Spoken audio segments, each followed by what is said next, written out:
Thompson में हम देखें, जिसको कोडिंग मॉडल भी बोले, थॉमसन तरबूज वाला कॉन्सेप्ट था, जिसमें चार्ज यूनिफॉर्मली पॉजिटिव चार्ज फैला हुआ है, जिसमें निगेटिव चार्ज फंसा हुआ है बीच बीच में। इसका जो रेडियस मिला, थॉमसन ने ही दिया था इसको, इसका रेडियस जो मिला वो 10⁻⁻10 मीटर है। ठीक, 10⁻⁻10 मीटर। अब यही क्या बन गया, एटम का रेडियस बन गया। जो यहाँ पर दिया था ये आपका बन गया एटम का रेडियस। दूसरा, इसके बाद और एक्सपेरिमेंट देखते हैं, तो रदरफोर्ड का एक्सपेरिमेंट मिलता है। रदरफोर्ड का भी एक्सपेरिमेंट सबको पता होगा। गोल्ड पत्र लिया था और गोल्ड पत्र पर अल्फा कण का क्या किया था, बौछार किया था, बम्बार्ड किया था या टकराया था, इस प्रकार से आप बोल सकते हो। तो टकराने से आपको यहाँ पर कुछ अनएक्सपेक्टेड फिर से रिजल्ट मिला, और इसके रिजल्ट में 3 समरी मिले। एक तो जो जैसे कि यहाँ पर ये एटम है, मान सकते हैं गोल्ड का एटम है, तो कुछ अल्फा पार्टिकल उसी रास्ता में वापस हो गया जिस रास्ता से वो गया था। कुछ यहाँ पर थोड़ा सा डेविएट होके बाहर निकल गया और कुछ सीधा सीधा बाहर निकल गया। इस प्रकार से इसमें 3 रिजल्ट मिला था। तो इससे ये कंक्लूड क्या किया, क्या निष्कर्ष निकाला रदरफोर्ड, कि बीच में कहीं पर, एटम के बीच में कहीं पर कुछ भारी चीज है जो पूर्णतः ठोस है और उस पर पॉजिटिव चार्ज है। ठीक, ये इस प्रकार से ये निष्कर्ष निकाला। ये पूर्ण ठोस के रूप में बीच में एक ठोस गोला है जो बहुत भारी है, जिसको ये छेद नहीं पाया अल्फा पर। ठीक, और उस पर पॉजिटिव चार्ज है।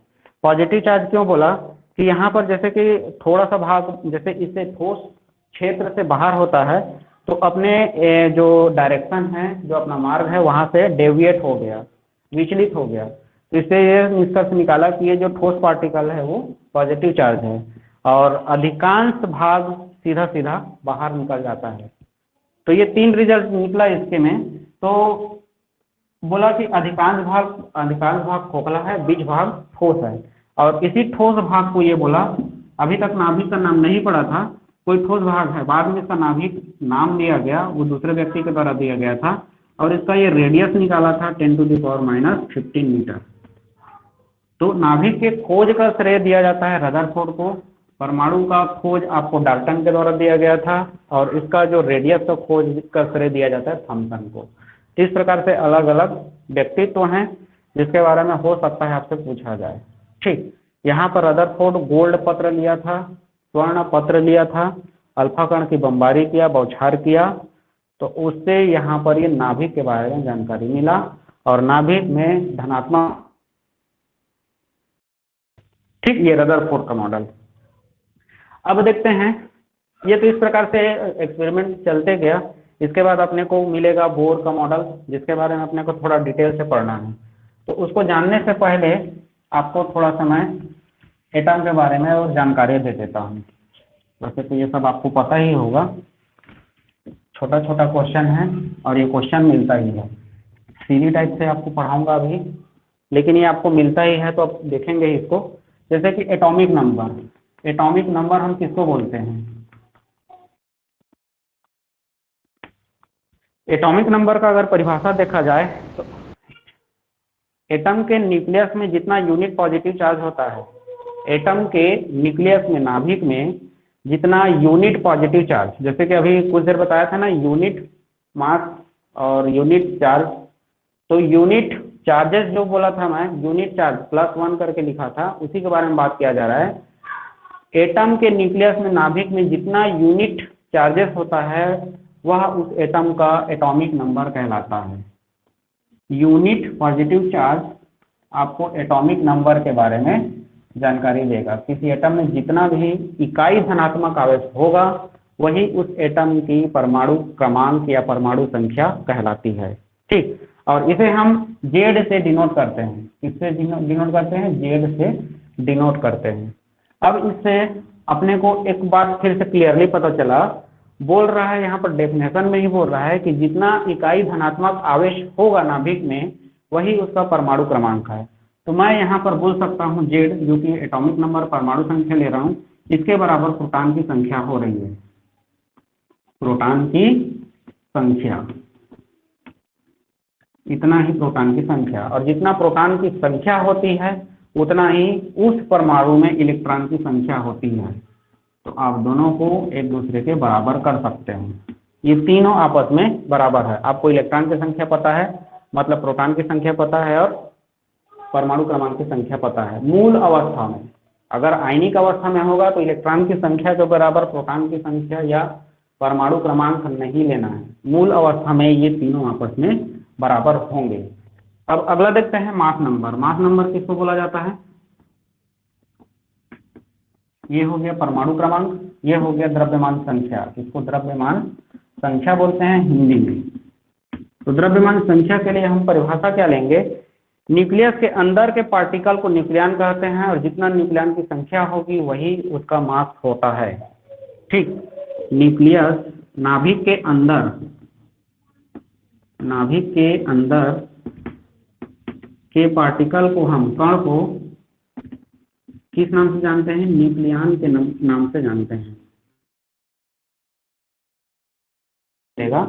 और जितना न्यूक्लियन की संख्या होती है, न्यूक्लियन की संख्या के बराबर आपको मिलता है मास नंबर, द्रव्यमान संख्या। यही इसका द्रव्यमान संख्या होता है। इसको हम ए से डिनोट करते हैं यहाँ पर। तो ए बराबर, अब देखो अब क्या क्या जानकारी मिलेगा। न्यूक्लियन की संख्या आप क्या क्या बोल सकते हो? न्यूक्लियस के अंदर के पार्टिकल को हम न्यूक्लियन बोलते हैं, और आपको पता है न्यूक्लियस के अंदर में प्रोटॉन और न्यूट्रॉन दोनों होता है। तो ये दोनों मिलकर क्या बनाएगा? मास नंबर बनाएगा। अर्थात हम बोल सकते हैं A = P + N। ठीक, अब यहाँ से आप देखिएगा 1, 2 और ये 3 पार्टिकल एटम के अंदर रहते हैं न्यूट्रॉन लेके। तो अब प्रोटॉन और इलेक्ट्रॉन की संख्या आपको पता है। न्यूट्रॉन की संख्या के लिए हम क्या देंगे? A - P। तो आपको न्यूट्रॉन की संख्या भी पता चल जाएगी। इसी प्रकार से आपको कैलकुलेट करना है। ये डायरेक्टली ना रहकर आपको उलझा के क्वेश्चन पूछेगा। जैसे कि हम आगे देखेंगे समदाबी किसको बोलते हैं, सॉरी, हाँ, समभारिक, समस्थानिक, इस प्रकार से हम टर्म देखेंगे तो वहां पर इसको कैलकुलेट करना रहता है। तो उसके लिए हम इसी फॉर्मूला का यूज करेंगे। ठीक, अब आगे इसी पर डिस्कस कर लेते हैं। इसको पूरा का पूरा क्लियर कर लेते हैं। जो मैं अभी टर्म बोल रहा था, समस्थानिक हम किसको बोलते हैं? इंग्लिश में इसको आइसोटोप बोला जाता है। तो आइसोटोप है क्या? अब इससे आपको किस प्रकार से क्वेश्चन पूछा जा सकता है?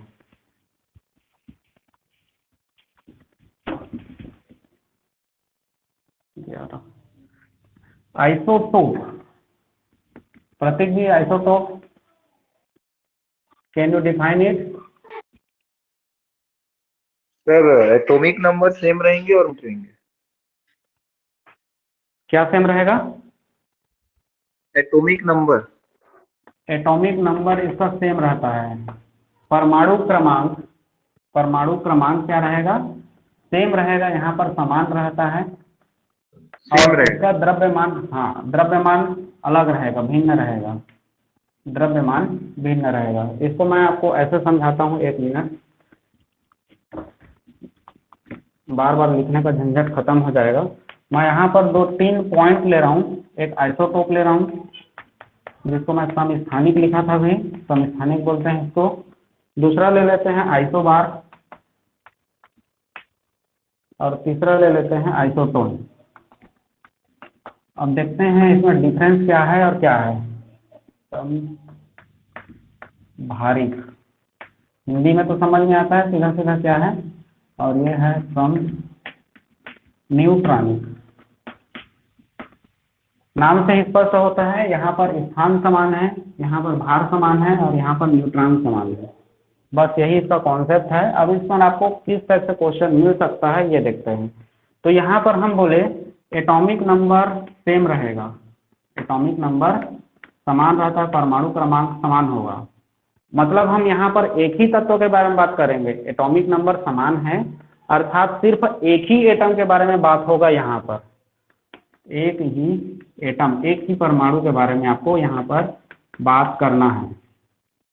एक ही एटम पर बात करना है यहाँ पर।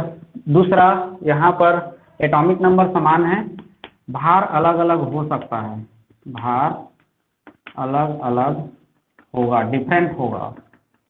एक ही तत्व है, भार अलग अलग है। एग्जाम्पल अगर जैसे इसका देखना चाहेंगे तो कॉमन एग्जाम्पल आप ले सकते हो हाइड्रोजन के बारे में, जिसमें आप लेते हो हाइड्रोजन, फिर लेते हैं ड्यूटेरियम और लेते हैं ट्राइटियम। ठीक, आप इसको सिंबल में आप इस प्रकार से ले सकते हैं, इसको पी करके लेते हैं, इसको डी करके लेते हैं और इसको टी करके लेते हैं। प्रोटॉन, न्यूट्रॉन और ड्यूटेरियम और ट्राइटियम इस प्रकार से लेते हैं सिंबल। इसका अगला सिंबल ऐसा भी लिया जाता है या तो इस प्रकार से लेते हैं। अब इसमें बोला क्या है, एटॉमिक नंबर समान है, मतलब इसका एटॉमिक नंबर तो समान है लेकिन भार अलग अलग है। अब इसमें और क्या क्या समान हो सकता है आपको उसको खोजना है, क्वेश्चन वहां से आता है। ठीक, आपको पता है स्थान समान है तो हम इसको समस्थानिक बोल दिए, जो नाम से क्लियर हो जाता है, इसलिए उसका क्वेश्चन पूछता ही नहीं है। आपको पूछेगा ऐसा कौन सा या निम्न में से कौन कौन सी बातें सत्य है समस्थानिक के लिए, ऐसा कुछ बोल दिया जाए तो आप क्या क्या बोलोगे यहाँ पर। इसमें इलेक्ट्रॉन और प्रोटॉन की संख्या समान होती है लेकिन न्यूट्रॉन की संख्या अलग अलग होगी, ध्यान में रखिएगा। प्रोटॉन P एवं इलेक्ट्रॉन की संख्या समान। क्यों समान होगा, कुछ देर हम पहले बात किए थे, जितना एटॉमिक नंबर होता है वही उसका प्रोटॉन नंबर भी होगा, क्योंकि हम डिफाइन ही वहां से किए हैं, और जितना प्रोटॉन होता है उतना इलेक्ट्रॉन की संख्या होती है। तो एटॉमिक नंबर बराबर प्रोटॉन और इलेक्ट्रॉन, ये संख्या समान होगा। न्यूट्रॉन की संख्या अलग होगी, न्यूट्रॉन की संख्या अलग अलग होगी। अब एक पॉइंट और, जैसे कि मैं यहाँ पर बोला एक ही एटम पर बात करना है, तो हम इसका अगर प्रॉपर्टी चेक करेंगे, जैसे कि केमिकल प्रॉपर्टी चेक करते हैं, ठीक, फिजिकल पर नहीं जाते हैं, केमिस्ट्री पढ़ रहे हैं, केमिस्ट्री पर जाएंगे तो इसका केमिकल प्रॉपर्टी पूरा सेम होगा, क्योंकि हम एक ही तत्व के बारे में बात कर रहे हैं। ठीक, तो इसका केमिकल प्रॉपर्टी सेम रहेगा सबका, केमिकल प्रॉपर्टी सेम रहेगा, समान रहेगा। ये इस पर समस्थानिक में कुछ बातें हैं जो आपको जानना जरूरी है। ठीक, तो ऐसे और बहुत सारे एग्जांपल आप बता सकते हो जिसमें आपको उसका भार बस अलग लेना है लेकिन उसका क्रमांक सेम रहेगा। जैसे कि कार्बन में बोल सकते हैं कार्बन 12, कार्बन 14 आप पढ़ते हो, तो ये कार्बन 12 और कार्बन 14 क्या है, आइसोटोप ही है, और हम कार्बन पर ही बात कर रहे हैं, मतलब एक ही तत्व पर बात कर रहे हैं। आप उसका केमिकल रिएक्शन भी देखते हो तो भी आपको सेम ही मिलेगा। इवनली इस आइसोटोप को हम कहाँ पर यूज करते हैं, जब ऑर्गेनिक केमिस्ट्री में जाते हैं तो कौन सा कार्बन कहाँ से है, कौन सा कार्बन कहाँ से है, इसका अगर पता लगाना है तो हम आइसोटोप का यूज करते हैं, लेबलिंग कर देते हैं। कोई भी केमिकल रिएक्शन में लेबलिंग करना मतलब क्या होता है, वहां पर हम आइसोटोप को इंट्रोड्यूस कर देते हैं, ये हो जाता है लेबलिंग करना, तो ये उसके काम आता है, कौन, आइसोटोप। इस प्रकार से इसके बारे में कुछ बातें हैं। और दूसरा देखते हैं आइसोबार। आइसोबार हम किसको बोल रहे हैं, यहाँ पर जिसका भार समान हो। यहाँ पर हम भार समान ले रहे हैं, मतलब मास नंबर क्या है, यहाँ पर सेम है, मास नंबर परमाणु द्रव्यमान संख्या समान होगा यहाँ पर। अब द्रव्यमान समान है तो हम बोल सकते हैं यहाँ पर अलग अलग तत्वों का समूह लेना पड़ेगा। यहाँ पर मास नंबर समान है लेकिन एटॉमिक नंबर अलग अलग होगा, आप बोल सकते हो ऐसा, एटॉमिक नंबर अलग अलग होगा। अब एटॉमिक नंबर अलग अलग है तो मैं क्या बोल रहा हूँ, एटॉमिक नंबर अलग अलग है तो अलग अलग तत्वों का समूह के बारे में हम यहाँ पर बात करेंगे। हम यहाँ पर एक ही एटम के बारे में बात किए, तो यहाँ पर हम अलग अलग एटम के बारे में बात करेंगे। एटम ना लेके, सॉरी, इसको आप एलिमेंट ले लेना, एटम ना लेके एलिमेंट लेना है। अलग अलग एलिमेंट के बारे में बात करना पड़ेगा, अलग अलग एलिमेंट का समूह लेना पड़ेगा, तब वहाँ पर आप बता सकते हो कि समभारिक कौन सा ग्रुप आपको बता रहा है। यहाँ पर हम ग्रुप में ही बात करेंगे। ठीक, यहाँ पर प्रोटॉन और न्यूट्रॉन की संख्या अलग अलग होगी, प्रोटॉन और न्यूट्रॉन सब की संख्या क्या हो जाएगी, अलग अलग हो जाएगी। अभी हम पहले वाले में देखे प्रोटॉन की संख्या सब में समान, लेकिन यहाँ पर डिफरेंट होगा, सब में अलग अलग प्राप्त होगा। और इसके बारे में कुछ और पॉइंट बोल सकते हैं, यहाँ पर अलग अलग तत्व है तो आइसो बार के बारे में जब बात करेंगे तो केमिकल रिएक्शन अलग अलग देगा। ये कुछ पॉइंट है जो आपको सोचना है, वहां पर एक अलग अलग एटम के बारे में बात कर रहे हैं, स्वाभाविक है इसका केमिकल रिएक्शन भी अलग अलग होगा। तो आपको सिर्फ ये पॉइंट देगा और आपको ये पॉइंट से चेक करना है कि केमिकल रिएक्शन के बारे में, तो आपको वहाँ पर सोचना है क्या करना है। ठीक, तो केमिकल रिएक्शन क्या हो जाएगा, इसका अलग अलग होगा। अब इसका जैसे कि एग्जांपल देखना चाहेंगे, तो एग्जांपल में आप बोल सकते हो आर्गन, पोटेशियम और कैल्शियम, मास नंबर सेम है 20, 19 और 18। अब इसमें देखोगे आप मास नंबर सेम दिख रहा है आपको, ठीक। यहाँ पर ये अलग अलग है, एटॉमिक नंबर अलग अलग है, प्रोटॉन और न्यूट्रॉन की संख्या भी अलग अलग होगी। सभी में चेक करो आप, यहाँ पर प्रोटॉन अलग होगा, यहाँ पर अलग होगा, यहाँ पर अलग होगा। जैसे कि मैं इसमें देखता हूँ, यहाँ पर 18, प्रोटॉन की संख्या कितना है 18, जो एटॉमिक नंबर है वही प्रोटॉन नंबर है, तो प्रोटॉन नंबर यहाँ पर 18 है, यहाँ पर 19 है, यहाँ पर 20 है।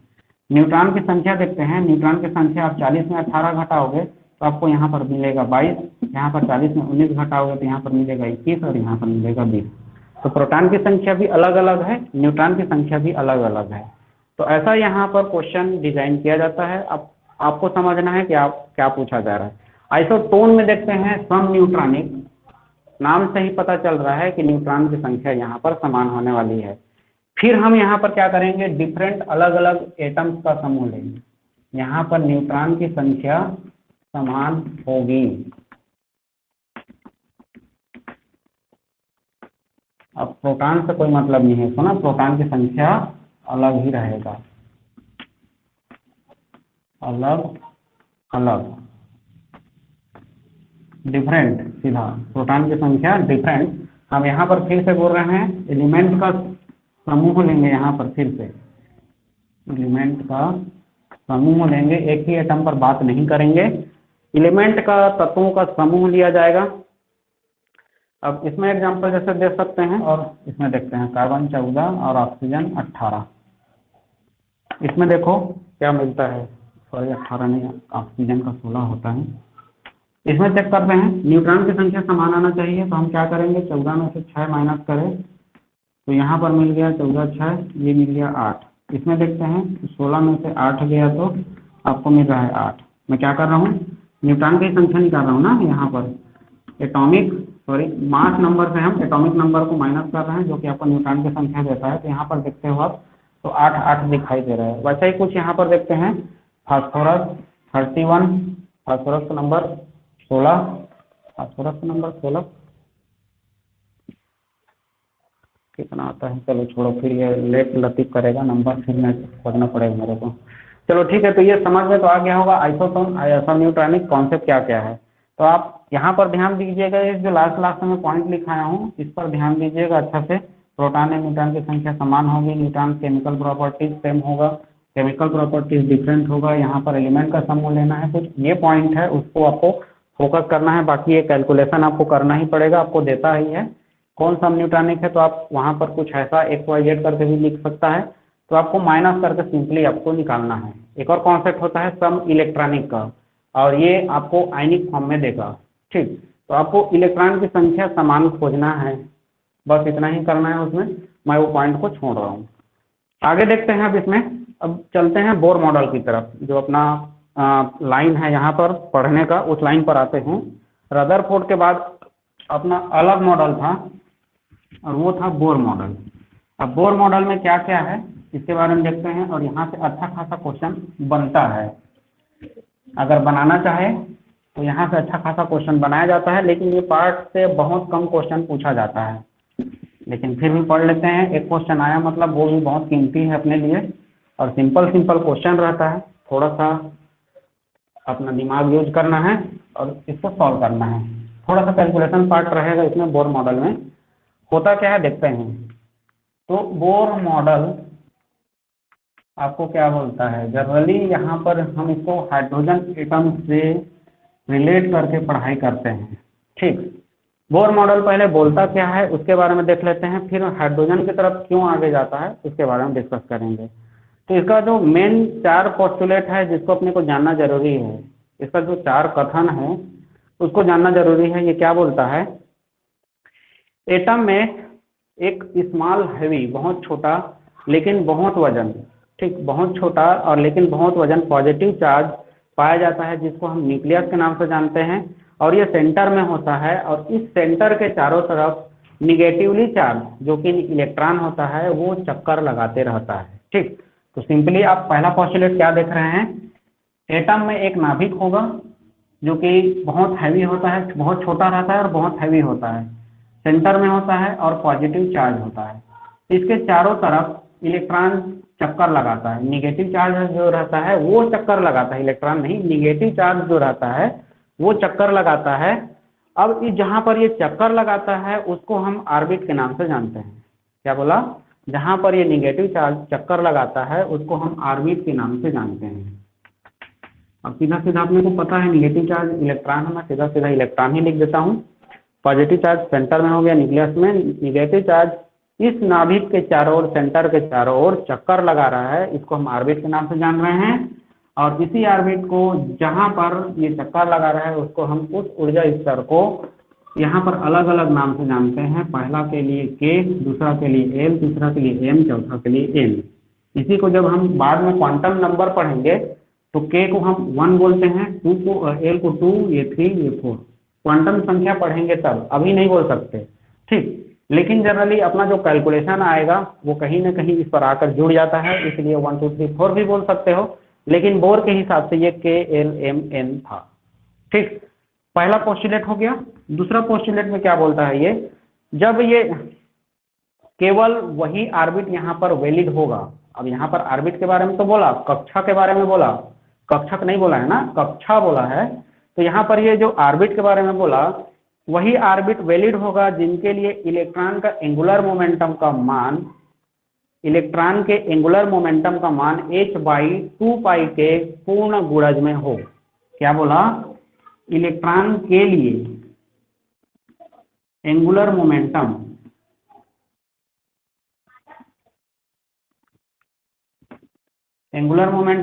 कोणीय संवेग, हिंदी में क्या बोलते हैं, कोणीय संवेग का मान, इलेक्ट्रॉन के लिए एंगुलर मोमेंटम कोणीय संवेग का मान h/2π के पूर्ण गुणज में हो, पूर्ण गुणज में हो, मतलब कंप्लीटली इंटीजर वैल्यू में आना चाहिए ये, तब ही ये वैलिड होगा। अगर ये हाफ या डेसिमल पॉइंट में आता है तो उस कंडीशन में वह ऑर्बिट वैलिड नहीं होगा। ये इसके कथनानुसार, ये दूसरा पोस्टुलेट था इसका। ठीक, तो यहाँ पर हम बोल सकते हैं एंगुलर मोमेंटम। अब जब आप फिजिक्स में चलते हो एंगुलर मोमेंटम के लिए आप सिंपली लीनियर मोमेंटम के लिए, रेखीय संवेग के लिए एम भी लेते हैं। जब उसी को हम एंगुलर में कन्वर्ट करते हैं तो यहाँ पर इसका जो रेडियस होता है उससे मल्टीप्लाई कर देते हैं तो ये एंगुलर में कन्वर्ट हो जाता है। तो एंगुलर मोमेंटम क्या बोल रहा है, h/2π के पूर्ण गुणज में होना चाहिए। तो यहाँ पर मैं एक गुणज लगा रहा हूँ, एक इंटीजर वैल्यू लगाने के लिए मैं n से डिनोट कर दिया, और इस n का वैल्यू 1 2 3 4 इस प्रकार से हो सकता है। 0 वैलिड नहीं होगा। ठीक, 0 वैलिड नहीं होगा, 1 2 3 4 इस प्रकार से आपको लेना है।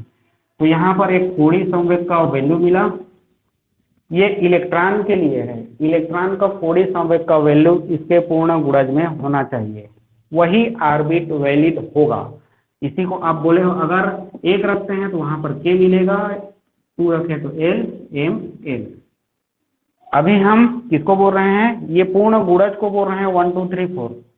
ठीक, अभी तक हम मुख्य ऊर्जा स्तर के बारे में बात नहीं कर रहे हैं, ये जब बात होगा वो क्वांटम नंबर जब पढ़ेंगे वहां पर बात करेंगे। अभी भी हम के एल एम एन पर पहुंच रहे हैं, लेकिन एक यहाँ पर इंटीजर वैल्यू दिया है, गुणज वैल्यू दिया है, जिसका वैल्यू हम 1 2 3 4 रख सकते हैं। ये इलेक्ट्रॉन के एंगुलर मोमेंटम के लिए। तीसरा इसका पोस्टुलेट देखते हैं। अगला इसमें बोला, तीसरा, चलो ठीक, जब इलेक्ट्रॉन एक लेवल से दूसरे लेवल में जंप करेगा। ठीक, अब क्या बोला जा रहा है, ये जो इलेक्ट्रॉन है, जब ये इलेक्ट्रॉन एक लेवल से दूसरे लेवल में जंप करता है तो वो तो या तो एनर्जी को इमिट करेगा, उत्सर्जित करेगा, या तो एनर्जी को एब्जॉर्ब करेगा, अवशोषित करेगा। ठीक, यहाँ पर क्या बोला जा रहा है, जब एक लेवल से दूसरे लेवल, जैसे कि अब यहाँ पर आप इस प्रकार से देखते हो, ये आपका नाभिक हो गया, तो ये पहला लेवल हो गया, दूसरा लेवल हो गया, तीसरा लेवल हो गया, चौथा लेवल हो गया। तो एक लेवल से दूसरे लेवल में जब इलेक्ट्रॉन जंप करेगा तो या तो वो एनर्जी को एब्जॉर्ब करेगा या तो इमिट करेगा। इस प्रकार से इसका अगला कथन था और यहीं से फिर अपना क्वेश्चन बनना शुरू होता है। ठीक, एक तो यहाँ से क्वेश्चन बनाया जा सकता है, सीधा सीधा आपको इस पर दिया जाता है किसके गुणज में होना चाहिए, h/2 पाई, h/4 पाई, h/2, h/पाई, 4 ऑप्शन दे दिया, उसमें से खोज के निकालना है आपको h/2 पाई को। ठीक, अगला जो बोला है एनर्जी या तो इमिट होगा या तो एब्जॉर्ब होगा। तो एब्जॉर्ब कब होगा, जब लोअर लेवल से हायर लेवल में जब इलेक्ट्रॉन जंप करे, निम्न ऊर्जा स्तर से जब उच्च ऊर्जा स्तर में इलेक्ट्रॉन जंप करता है तो एनर्जी को एब्जॉर्ब करेगा, अवशोषित करेगा। दूसरा है एनर्जी इमिट कब करेगा, तो जब हायर लेवल से लोअर लेवल में ये जंप करेगा तो एनर्जी को इमिट करता है, उत्सर्जित करेगा। ओवरऑल यहाँ पर क्या हो रहा है, एनर्जी में डिफरेंस आ रहा है। जो यहाँ पर आप बोल सकते हो पहला लेवल में के में एक निश्चित ऊर्जा होगी, उसी प्रकार से एल में एक निश्चित ऊर्जा होगी, एम में, एन में। जब ये एक ऊर्जा स्तर से दूसरे ऊर्जा स्तर में जाता है तो एनर्जी में इसका अंतर होगा, उच्च ऊर्जा स्तर का एनर्जी ज़्यादा होता है, तो निम्न ऊर्जा स्तर से जब उच्च ऊर्जा स्तर में जाएगा, हायर लेवल में जाएगा, तो उसको बाहर से एनर्जी चाहिए रहता है, एनर्जी एब्जॉर्ब करेगा तभी उस लेवल में जा सकता है, उच्च ऊर्जा स्तर में जा सकता है। ठीक है, तो यहाँ पर जो एनर्जी में डिफरेंस मिल रहा है उसी का कैलकुलेशन आपको दिया जाता है, क्या होगा ये। अब पूरा का पूरा एनर्जी कॉन्सेप्ट पढ़ते हैं। ठीक, तो यहाँ पर जो एनर्जी डिफरेंस मिल रहा है आप बोल सकते हो del E is equal to एक ऊर्जा स्तर से दूसरे ऊर्जा स्तर पर जो भी एनर्जी का डिफरेंस होगा उसी को हम यहाँ पर एनर्जी डिफरेंस के नाम से जानेंगे। अब इस सब चीज को पढ़ने के लिए जब ये बोर मॉडल चल रहा था ना, उसी टाइम पे बहुत सारे इन्वेंशन हो रहे थे, जैसे कि यहाँ पर इलेक्ट्रोमैग्नेटिक रेडिएशन का डिस्कवर उसी टाइम पे हुआ था। इलेक्ट्रोमैग्नेटिक रेडिएशन हम किसको बोलते हैं, इसको शॉर्ट फॉर्म में EMR करके भी बोला जाता है। इसमें इलेक्ट्रिकल प्रॉपर्टी और मैग्नेटिक प्रॉपर्टी दोनों होता है और दोनों एक दूसरे के क्या होते हैं, 90 डिग्री में होते हैं, राइट एंगल में पाए जाते हैं। जैसे कि ये मान लेते हैं ये मैग्नेटिक फील्ड का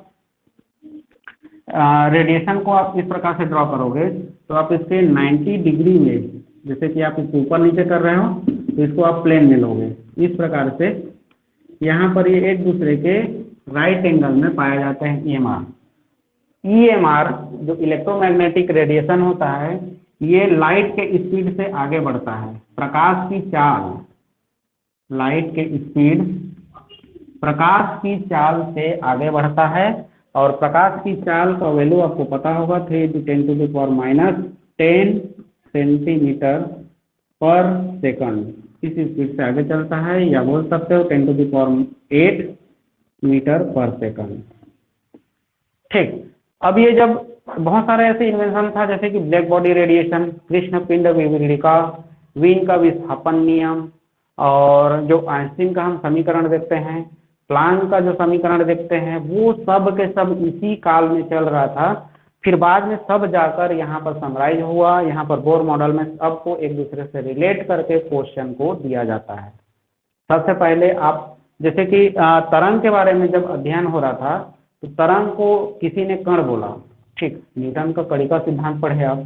दूसरा, किसी ने उसको तरंग के रूप में बोला, हाइगेन का तरंग सिद्धांत पढ़ते हो आप। ठीक, उसी प्रकार से बहुत सारे इन्वेंशन चल रहे थे। फिर बाद में ना तो ये कण है ना तो ये तरंग है, फिर क्या बोल दिया गया, कण की द्वैत प्रकृति या तरंग की द्वैत प्रकृति, डी ब्रोगली समीकरण। ठीक, ऐसे ऐसे बहुत सारे समीकरण सब के सब अपने अपने क्षेत्र में काम कर रहे थे और ये पूरा का पूरा इन्वेंशन सब इसी काल में चल रहा था। तो सबको एक साथ ना पढ़ के हम धीरे धीरे सबको पढ़ते हुए चलते हैं, तो इसमें सब अपने काम का नहीं है। फिर हम आगे देखेंगे डी ब्रोगली समीकरण जो अपने काम का है, कंपटीशन से वहाँ से क्वेश्चन आता है, उस पर डिस्कस करेंगे। तो अपने को एक चीज यहाँ से देखने को मिलेगा, जैसे कि हम आइंस्टीन के समीकरण पढ़ते हैं तो mc² लेते हैं और प्लांक का जो इक्वेशन लेते हैं वहाँ पर हम E = hν लेते हैं। ये अपना काम का है। रेडिएशन के बारे में देखते हैं तो रेडिएशन क्या होता है, तो रेडिएशन में हम कुछ इस प्रकार से एक लहरदार संरचना बनाते हैं, स्ट्रक्चर बनाते हैं। ये इस प्रकार से एक कंप्लीट साइकिल इतना में होता है।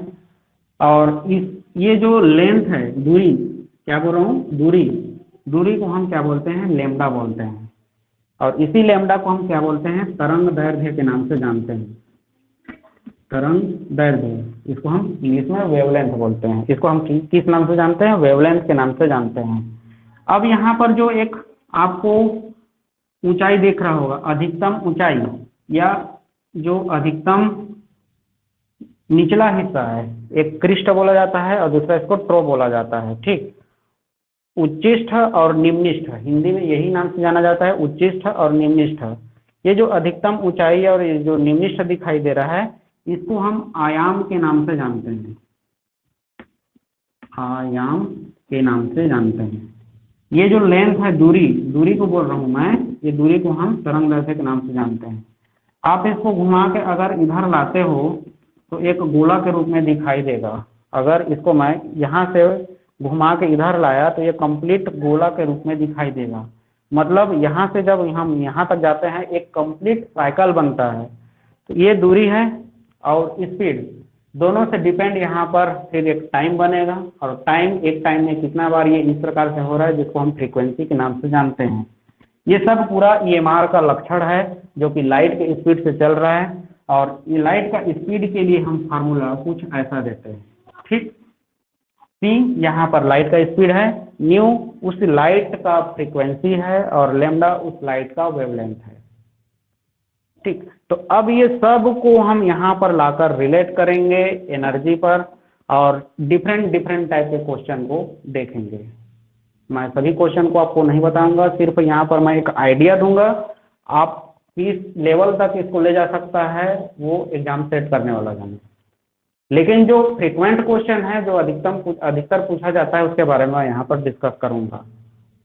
मैं ये भी कह रहा हूँ यहाँ से क्वेश्चन बहुत कम आता है, फिर भी हम डिस्कस करेंगे। यहाँ पर एक क्वेश्चन आता है, वो भी अपने लिए वैल्यूएबल है।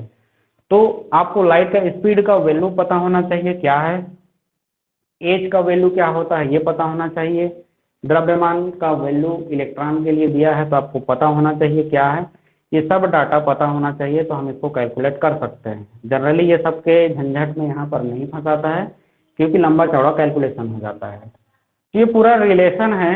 अब इसी रिलेशन से अगर मैं इसी को देखूंगा, अगर मैं ये जो डेल ई है, ये कुल मिला के क्या है, ई है। ठीक, तो ई बराबर, मैं अगर इसमें से लेना चाहूँ एच न्यू को, तो मैं इसको h nu is equal to E2 minus E1 कर सकता हूँ।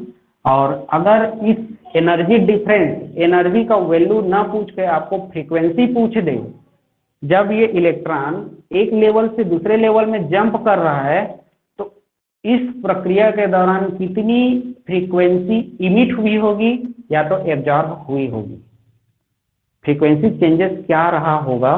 तो आप क्या करोगे, फ्रीक्वेंसी के लिए आप कर दोगे E2 minus E1 divide by H, ये आपका फ्रीक्वेंसी निकल जाएगा। हो सकता है आपको तरंग दैर्ध्य के बारे में पूछ दे, तो आप निकाल सकते हो। न्यू बराबर यहाँ से कर सकते हो, न्यू बराबर क्या हो जाएगा, C बाई लैम्डा। तो आप फिर से क्या करोगे, न्यू बाई लैम्डा, तो फिर से आप, कोई सीमा नहीं है यहाँ पर, क्या पूछा जा सकता है, C बाई लैम्डा कर दिया मैं न्यू की जगह में, वहाँ से लेकर ये हो गया E2 minus E1 divide by H. Lambda आपको कैलकुलेट करना है, तो लैम्डा आप कैलकुलेट कर सकते हो SC by E2 minus E1। तो क्या पूछेगा या क्या रिलेशन दे सकता है, रिलेशन भी देता है यहाँ पर। तो इस प्रकार से आप रिलेशन को निकाल सकते हो। तो बहुत सारे ऐसे रिलेशन यहाँ पर बना सकते हैं। आप इसको प्रैक्टिस कीजिएगा, ये सबको आपस में रिलेट कीजिएगा, तो यहाँ पर ये डेफिनेटली बन जाएगा। जो क्वेश्चन पूछा जाता है उसके तरफ आगे बढ़ते हैं। अगर हम इलेक्ट्रॉन को जंप करा रहे हैं, तो यहाँ पर एक कॉमन शब्द आता है, मूल अवस्था, ग्राउंड स्टेट या ग्राउंड एनर्जी लेवल। तो ये है क्या, इसको समझना है। फिर यहाँ पर आपको बोला जाएगा प्रथम उत्तेजित अवस्था, फर्स्ट एक्साइटेड स्टेट। तो ये सब के बारे में कॉन्सेप्ट अच्छा से क्लियर होना चाहिए, नहीं तो n का वैल्यू आप गलत रखोगे, आंसर गलत आएगा। ठीक, तो ग्राउंड लेवल, जैसे कि मैं अगर कोई एटम लेता हूँ, हाइड्रोजन के लिए अगर लेता हूँ, तो हाइड्रोजन के लिए सीधा सीधा हम क्या बोले हैं, जो angular momentum n is equal to 1 2 3 यही वैलिड है, जीरो वैलिड नहीं है, मैं शुरू में बोला था। तो हम यहाँ पर भी जीरो नहीं ले सकते। ग्राउंड स्टेट के लिए आपको n इज इक्वल टू 1 लेना है। अब इसका फर्स्ट एक्साइटेड स्टेट प्रथम उत्तेजित अवस्था n बराबर 2 होगा। द्वितीय उत्तेजित अवस्था अगर बोला जाए तो n बराबर आपको 3 लेना है। ठीक, ध्यान रखिएगा, फर्स्ट में आपको 2 लेना है, सेकंड में आपको 3 लेना है एक्साइटेड स्टेट के बारे में। तो इसी प्रकार से ये क्वेश्चन रहेगा। अब एनर्जी का वैल्यू, अभी भी हम बोर थ्योरी पर चल रहे हैं ना, बोर मॉडल पर चल रहे हैं, और ये कल भी चलेगा पूरा बोर थ्योरी। तो इसमें हम देख रहे हैं एनर्जी के बारे में अभी। तो एनर्जी का कैलकुलेशन आपको एग्जैक्ट कैलकुलेशन करना है। तो एक यहाँ पर फिर से बहुत लंबा चौड़ा इक्वेशन प्राप्त होता है। उस इक्वेशन को समराइज करते हो आप, तो आपको मिलता है 13.59। और मैं यहाँ पर ले लेता हूँ, सबके लिए जनरली बात कर लेता हूँ, हाइड्रोजन को ना लेकर समराइज इस प्रकार से कर लेते हैं। ये होगा इलेक्ट्रॉन वोल्ट में वैल्यू होगा, इलेक्ट्रॉन वोल्ट प्रति एटम, पर एटम के रूप में आपको ये प्राप्त होगा।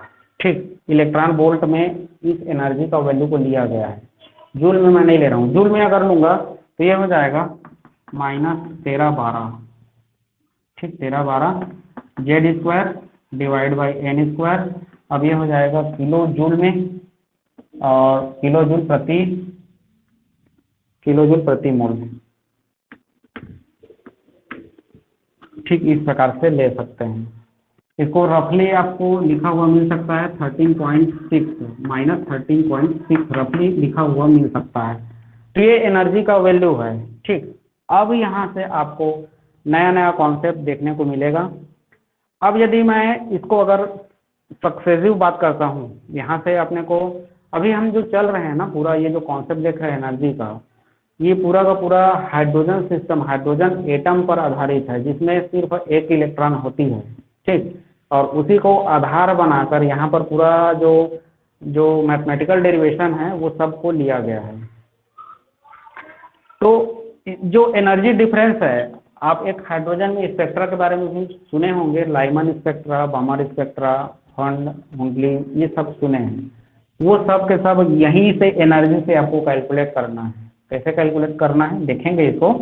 तो अब जब हम एक लेवल से दूसरे लेवल, जैसे कि मैं इस प्रकार से बात करूँगा, ये आपका n बराबर 1 है, ये 2 है, 3 है, 4 है, हो सकता है इधर भी चल दे, इलेक्ट्रॉन n से 3 में चला गया, या n से 2 में गया, या हो सकता है हायर लेवल से यहाँ पर आ जाए, मूल अवस्था में आ जाए। ऐसा यहाँ पर चेंजेस बताएगा आपको, और चेंजेस बताकर आपको यहाँ पर बहुत सारे ऐसे पॉइंट है जिसको पूछेगा। पहले हम बात करते हैं यहाँ पर, यदि हम एक एटम के सक्सेसिव एनर्जी डिफरेंस के बारे में बात करें। सक्सेसिव मतलब n बराबर 1 से 2 में गए, या 2 से 3 में गए, या 3 से 4 में गए। ठीक, सक्सेसिव इसी को बोल रहा हूँ मैं। एक ही डिफरेंस रहेगा, 1 से 2 का, या तो 2 से 3 में जाना है, या तो 3 से 4 में जाना है, ना कि आपको 1 से सीधा 3 में लेंगे तो ये सक्सेसिव एनर्जी डिफरेंस नहीं होगा। ठीक, तो यहाँ पर सक्सेसिव डिफरेंस के बारे में बात करता हूँ। तो जैसे जैसे हम यहाँ पर इसका जो n वैल्यू बढ़ते जाएगा, सक्सेसिव एनर्जी के बारे में बात कर रहा हूँ, n वैल्यू को जैसे जैसे हम बढ़ाते जाते हैं, दो सक्सेसिव एनर्जी लेवल का जो डिफरेंस है वो डिक्रीज होते जाएगा। पॉइंट समझिएगा, सक्सेसिव एनर्जी डिफरेंस के बारे में बात कर रहा हूँ। एनर्जी डिफरेंस, तो हम बोल रहे हैं यहाँ पर E2 माइनस E1, इसका वैल्यू ज़्यादा होगा E3 से E2 में करने पर। पॉइंट समझिएगा, यहाँ से यहाँ के जो एनर्जी डिफरेंस है ये ज़्यादा होगा कंपेयर टू ये वाला पॉइंट 3 से 2 वाला। उसी प्रकार से आप आगे बोल सकते हो E4 से E3 और so on। पॉइंट समझ में आ गया? ये क्वेश्चन पूछा गया है और पूछा जाता है। ठीक, अब आपको क्या करेगा, कभी कभी ये सक्सेसिव एनर्जी डिफरेंस ना देकर आपको एक वैल्यू दे देगा, किसके लिए एनर्जी डिफरेंस का मान कम होगा या ज़्यादा होगा। अब बोल देगा वहाँ पर आपको 4 सेट दे देगा। पहला सेट में दे दिया है n बराबर 6 और n बराबर 4। ठीक, तो आप इन दोनों का एनर्जी डिफरेंस किस में ज़्यादा है वो चेक करोगे। दूसरा आपको दे दिया है n बराबर 4 से n बराबर 2 में दे दिया है, या जो भी वॉटेवर, इस प्रकार से 4 ऑप्शन मिलेगा आपको। तो आप कैलकुलेट कैसे करोगे उसको, तो उसके लिए हम क्या करेंगे, अपने पास एनर्जी का फॉर्मूला है और एनर्जी का फॉर्मूला ये वाला है। ठीक, ये वाला एनर्जी का फॉर्मूला है। अब इसमें देखते हैं इससे आप कैसे कैलकुलेट करोगे। तो nवें कक्षा की ऊर्जा के लिए एक जनरल फार्मूला बना लेते हैं इसी को। वैसे तो ये कांस्टेंट वैल्यू है, तो कांस्टेंट वैल्यू से आप निकाल सकते हो। ठीक, अब इसी वैल्यू को मैं थोड़ा सा कन्वर्ट करके देखता हूँ, तो हो सकता है आपको ये क्लियरली समझ में आ जाए। अब मैं क्या करता हूँ, इस बार मैं हाइड्रोजन एटम को ही लेता हूँ। ठीक, अभी तक मैं हाइड्रोजन एटम के बारे में बात नहीं कर रहा था, अब मैं हाइड्रोजन एटम को ले रहा हूँ। और हाइड्रोजन एटम के लिए अब देखेंगे तो इसका जो जेड है, यहाँ पर जो जेड देख रहे हैं, जेड मैं पहले बोल चुका हूँ, जेड किसको डिनोट कर रहा है, एटॉमिक नंबर को डिनोट करता है, शुरू में देख चुके हैं। तो जेड बराबर एटॉमिक नंबर है, एटॉमिक नंबर हाइड्रोजन के लिए 1 होता है। और इसका जो एन वैल्यू होगा, इसको हम ग्राउंड स्टेट के लिए देखते हैं, तो ग्राउंड स्टेट के लिए हम n बराबर 1 रखेंगे। ठीक, तो मैं इसको अब लेता हूँ E1, जैसे कि एनर्जी बराबर मैं बोला, एनर्जी के लिए हम फार्मूला दिए हैं कुछ ये वाला। ठीक, अब इसी को मैं कर देता हूँ, ये nवें कक्षा के लिए है, तो मैं इस फार्मूला को जनरलाइज कर देता हूँ और इसको कर दिया En। En is equal two electron volt में इतना होगा और जूल में इतना होगा। तो En का वैल्यू अगर मैं 1 के लिए ले रहा हूँ, पहला लेवल के लिए जो कि अपना ग्राउंड स्टेट है, तो उसके लिए वैल्यू का मान अपने मिलेगा 0.5। जेड को मैं रखूंगा 1 और n को रखूंगा 1। ये मिल गया अपने को इलेक्ट्रॉन वोल्ट पर एटम में। ओवरऑल अपने को मिला -13.6 रफली ना, मैं पहले बोल चुका हूँ रफली में आप 6 ले सकते हो इसको। ये मिल गया इलेक्ट्रॉन वोल्ट पर एटम। ये आपको किसके बराबर मिला है, E1 के बराबर मिला है। अब इसको देखो आप और इसको देखो आप, ये वाला को, तो आपको क्या समझ में आ रहा होगा, 13.6 या 13.59 है। आप कंपेयर करने के लिए 5 नहीं कर देता हूँ। 13.59 इलेक्ट्रॉन वोल्ट पर एटम माइनस में है, उसको मैं क्या लिख सकता हूँ, E1 लिख सकता हूँ। तो यहाँ पर मैं इसको क्या करूँगा, मैं इसको कर दिया E1। ठीक, -13.59 इसको मैं क्या लिख सकता हूँ, E1 लिख सकता हूँ। तो En इज इक्वल टू, ये हो गया E1 इंटू जेड का स्क्वायर और n का स्क्वायर, इलेक्ट्रॉन वोल्ट पर एटम में एनर्जी। अब मैं क्या किया, इसको ग्राउंड स्टेट में चेंज कर दिया। तो फार्मूला को ही कहाँ चेंज कर दिया, मैं ग्राउंड स्टेट में चेंज कर दिया। अब nवे के लिए आप निकाल सकते हो, ये वैल्यू अब आपको पता नहीं है। कंपेयर करने वाला जब क्वेश्चन आएगा तो आप इस फार्मूला को उठाएंगे और वहां से कंपेयर करके देखेंगे। ठीक है, तो जो अभी मैं बोल रहा था ना, n बराबर 5 से n बराबर 4 में जा रहा है, n बराबर 6 में जा रहा है, उसकी एनर्जी डिफरेंस आपको पता करना है। तो हम क्या करेंगे, En यहाँ पर मैं लिया E1 इंटू, अब मैं एक ही एटम के लिए बात कर रहा हूँ, तो कोई भी एटम एक ही एटम के लिए है तो जेड स्क्वायर और उसका n 2 कर देता हूँ मैं, या जो कि आपको दिया हुआ है n बराबर मान लेते हैं 6 और n बराबर 4। इसका एनर्जी डिफरेंस चेक करना है, तो आप क्या करेंगे, कोई भी एटम ले लेते हैं, मैं हाइड्रोजन ही ले लेता हूँ। यहाँ पर हाइड्रोजन के उच्च स्तर के बारे में बात हो रही है। यहाँ पर हाइड्रोजन में सिर्फ एक ही कक्षा होता है, ऐसा नहीं है, अगर उसको हम एनर्जी देंगे तो उच्च स्तर में चला जाता है। तो मैं जेड स्क्वायर को अब 1 स्क्वायर करूंगा, तो यहाँ पर बात खत्म हो गया। अब मैं यहाँ पर 6 लिया और इसका स्क्वायर किया, -E1 और ये हो जाएगा 4 का स्क्वायर। तो यहाँ पर E1 कॉमन हो जाएगा और बचेगा यहाँ पर n 6 वाला स्क्वायर माइनस, सॉरी यहाँ पर 6 नहीं, यहाँ सीधा 6 ही लेना है। और यहाँ, हाँ यहाँ पर तो लिया हूँ, ये हो गया 6 का स्क्वायर और यहाँ पर हो गया 4 का स्क्वायर। ठीक, आप इसको कैलकुलेट करोगे। दूसरा आपको और दिया होगा सेट, 4 सेट में रहेगा, 4 ऑप्शन रहेगा, तो आपको इसी प्रकार से चेक करना है और देखना है कि किसका वैल्यू कम आ रहा है ज़्यादा आ रहा है। पॉइंट समझ में आ रहा है स्वाति जी? क्या बोल रहा हूँ, समझ में आ रहा है आपको? Yes, sir. जैसे कि एनर्जी डिफरेंस किसमें सबसे ज्यादा है, किसमें कम है, ये आपको पूछा जाएगा, तो आप इस प्रकार से ये जो रिलेशन है वहां से चेक करेंगे और यहाँ से निकालेंगे। अभी भी देख रहे होगी ये मैथमेटिकल फॉर्म कुछ लंबा लंबा दिखाई दे रहा है, इसीलिए यहाँ से क्वेश्चन बहुत कम पूछा जाता है। ठीक, चांसेस बहुत कम रहेगा पूछने का, लेकिन बाय द वे आपको पूछा जाता है तो भी आप उसके लिए प्रिपेयर रहो। तो एनर्जी का कैलकुलेशन आपको इसी प्रकार से करना है। कुछ कॉन्सेप्चुअल यहाँ पर और दिखाई दे सकता है, तो इसके बारे में भी डिस्कस करते हैं। एक यहाँ पर एक पॉइंट को लाकर घुसाता है आयोनाइजेशन एनर्जी को। आयोनाइजेशन एनर्जी जिसको हम आवर्त सारणी वाला जो चैप्टर होता है पीरियोडिक टेबल उसमें पढ़ते हैं। और आयनन ऊर्जा हम किसको बोलते हैं, आयोनाइजेशन एनर्जी, किसी एटम से इलेक्ट्रॉन को निकालने के लिए उसको दी गई ऊर्जा, इसी को हम आयोनाइजेशन एनर्जी के नाम से जानते हैं। अब मैं इस एटम के रेस्पेक्ट में यहाँ पर बात करूंगा। तो एटम से अपने को इलेक्ट्रॉन को निकालना है, मैं इस लेवल के हिसाब से बात करूंगा, n बराबर 1 n बराबर 2 क्या होने वाला है उसके रेस्पेक्ट में बात कर रहा हूं। किसको मैं, आयोनाइजेशन एनर्जी को, आयनन ऊर्जा, आयोनाइजेशन एनर्जी। तो यहाँ पर हम क्या बोल रहे हैं, किसी इलेक्ट्रॉन को एटम से कंप्लीटली बाहर निकालना है, तो जितनी ऊर्जा की आवश्यकता होगी वो क्या कहलाएगा, आयोनाइजेशन एनर्जी कहलाएगा।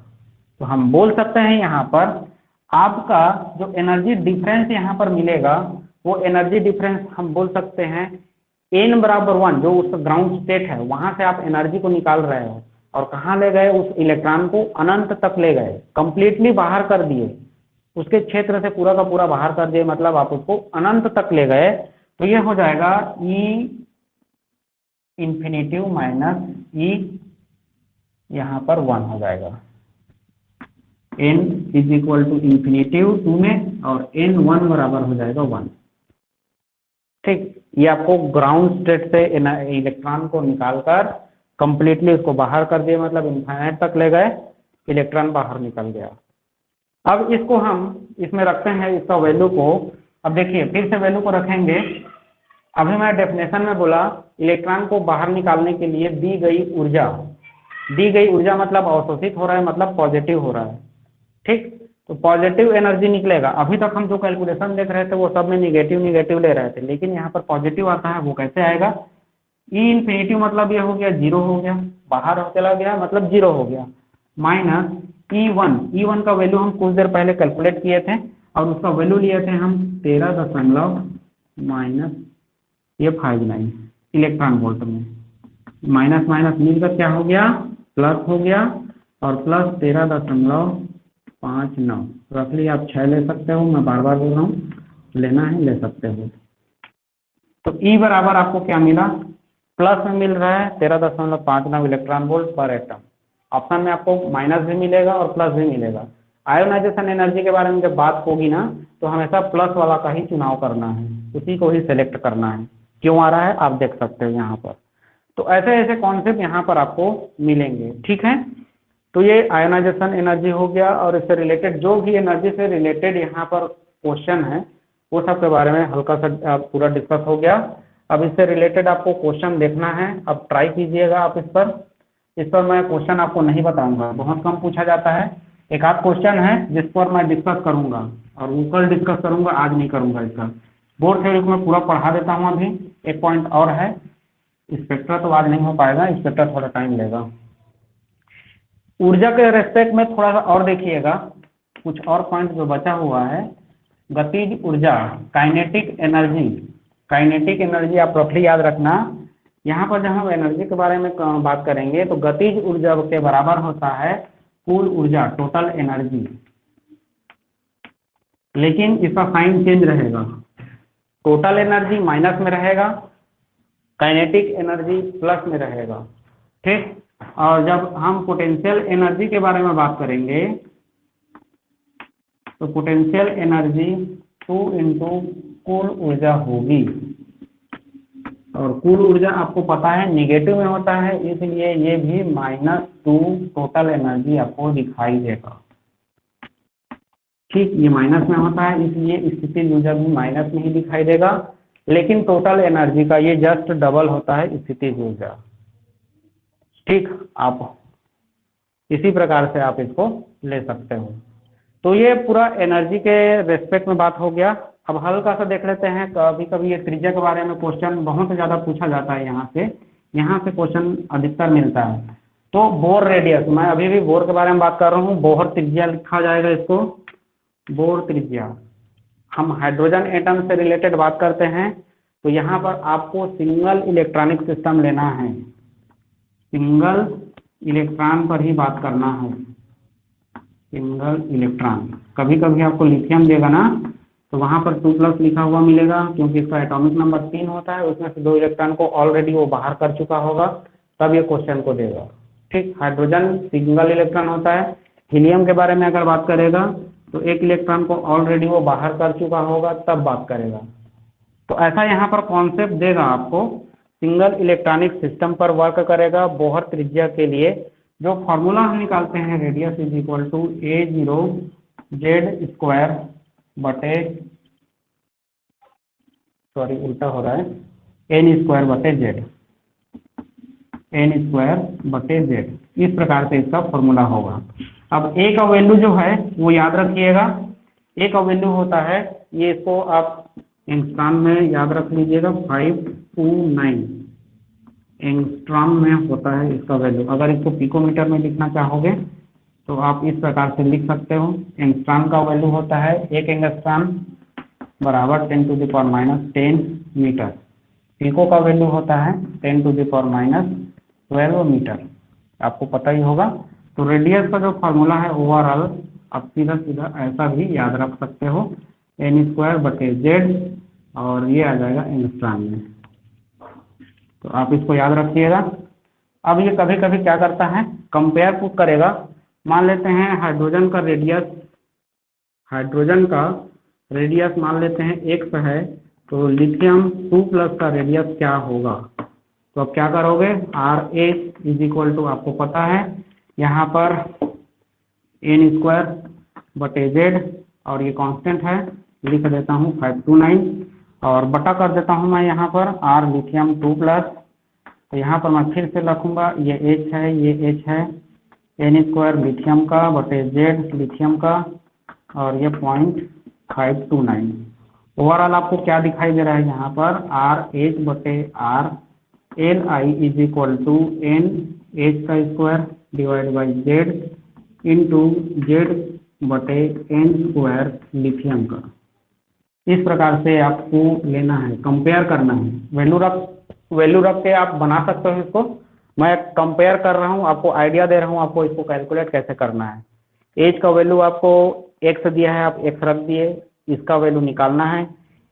एज के लिए n का वैल्यू होगा 1, z का वैल्यू होगा 1। लिथियम के लिए बात करेंगे, z का वैल्यू हो जाएगा 3, और n के लिए आपको हो सकता है वहां पर बोला जाए कि इसके लिए इसका वैल्यू आपको निकालना है। ठीक, तो ऐसा कुछ पॉइंट वहां पर दिया रहेगा जिससे आप कंपेयर करके रेडियस को निकाल सकते हो।